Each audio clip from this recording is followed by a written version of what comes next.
Chapter 1. Ireland, April 1920. It seemed a shame to kill on such a fine spring day.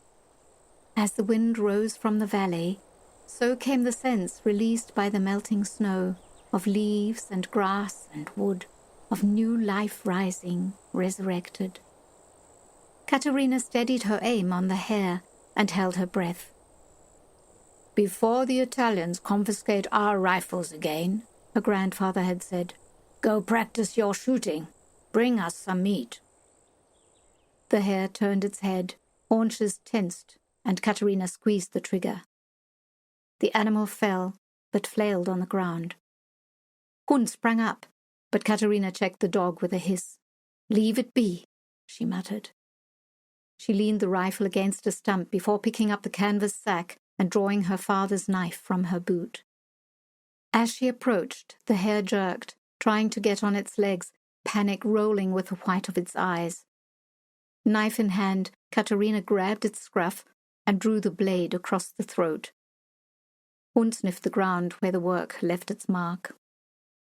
The sun reached over Ground's head, and Katerina rose, shading her eyes to look up the slope. To the right of the outcropping, where the summer hut still lay deep under snow, was the scar from a small avalanche. She slung the bagged hare over her shoulder, Hund panting next to her. Turning her back to the mountain, Katerina had a view of the valley below, reveling in April's lustrous green, a contrast to the alpine path where the snow came over the tops of her boots. She was glad she traded her smock for Papa's breeches.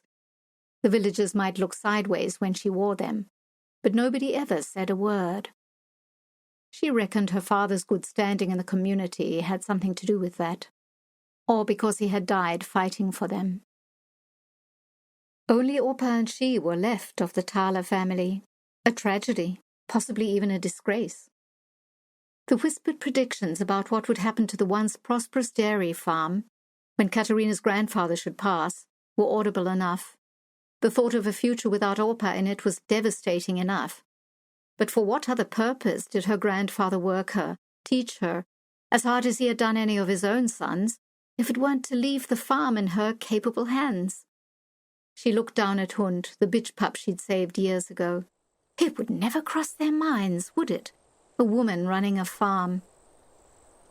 A soft wind rose, and she picked up the trail back to the main path, Hund next to her. The sunshine was already softening the snow for the worn soles of her boots.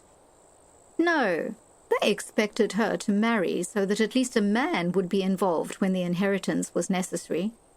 But whom did they expect her to take as a husband? She was supposed to have studied in Innsbruck, at least that was what her parents had wanted for her. 6 years ago she had planned to finish her schooling, travel north to her mother's family in the fall, and become a teacher. Now she was learning to become a farmer. The Great War, they were calling it, the war that had ended all wars. It had ended their country in either case, killed many good men, and brought with it a plague of loneliness, an emptiness, a film of sadness that no spring could cleanse. There were other men in the valley now, Italian guards patrolling the newly attained border. While their job was to keep Tyrol cut in two, they collected bribes from the smugglers. It was the only way for friends and relatives from the north to slip their contraband across, like lovers' notes through prison bars.